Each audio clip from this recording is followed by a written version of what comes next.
Bonjour à tous. On commence cette revue de presse en Italie où on ne parle que de l'arrivée de Cristiano Ronaldo à la Juve. Pour la Gazzetta dello Sport, ça peut le faire car le Portugais a rompu avec le Real Madrid. Le journal italien fait également le point sur la signature du prochain gardien du Paris Saint-Germain. En effet, Gianluigi Buffon devrait s'engager avec le PSG et être présenté lundi. D'autres quotidiens du pays sont bien plus directs pour le transfert de Ronaldo. C'est notamment le cas du Corriere dello Sport, pour qui le transfert devrait se faire dans ce mois de juillet. Mais du côté de l'Espagne, ça va encore plus loin. Pour le journal AS, le départ de Cristiano est imminent et ça pourrait venir vraiment très rapidement puisque le club de la vieille dame souhaiterait présenter Ronaldo dès demain dans son stade. Selon Marca, le joueur aurait même donné son accord à Agnelli, le propriétaire de la Juve. Son désir de jouer pour le club italien semble bien réel. Toujours en Espagne, on continue de parler mercato, mais cette fois chez le Barça. Les Blaugrana pourraient laisser filer un de leurs milieux de terrain, mais cela leur rapporterait gros. Il s'agit de Paulinho qui repartirait en direction de la Chine. Le joueur aurait donné son accord pour la destination et les Catalans pourraient donc accepter une offre de 50 millions d'euros pour l'international brésilien. En Angleterre, les deux affiches des premiers quarts de finale du mondial font parler. Le Guardian y voit là des collisions stellaires, mais le journal anglais s'intéresse également aux blessures des joueurs de la sélection nationale. En effet, certains essayeraient de cacher leurs pépins physiques à leur sélectionneur, mais Southgate resterait sur ses gardes. Le Sun parle lui d'un moment de vérité. Le coach anglais demanderait à son effectif d'être honnête sur ses blessures. Chez nos voisins belges, la rencontre face au Brésil fait rêver. Le match du siècle titre carrément le journal La Dernière Heure. Ce soir à 20 h, la sélection belge aura donc rendez-vous avec son histoire, elle qui affronte la Seleção pour une place en demi-finale de Coupe du Monde. D'ailleurs, du côté du Brésil, on parle aussi de ce match au sommet. Pour le quotidien O Globo, c'est un duel de génération pour une consécration.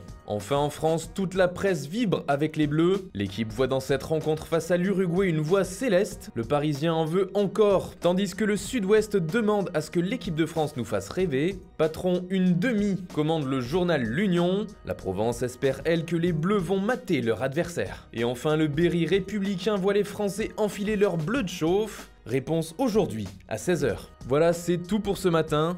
Bonne journée à tous, on se retrouve très vite pour une nouvelle vidéo sur Foot Mercato.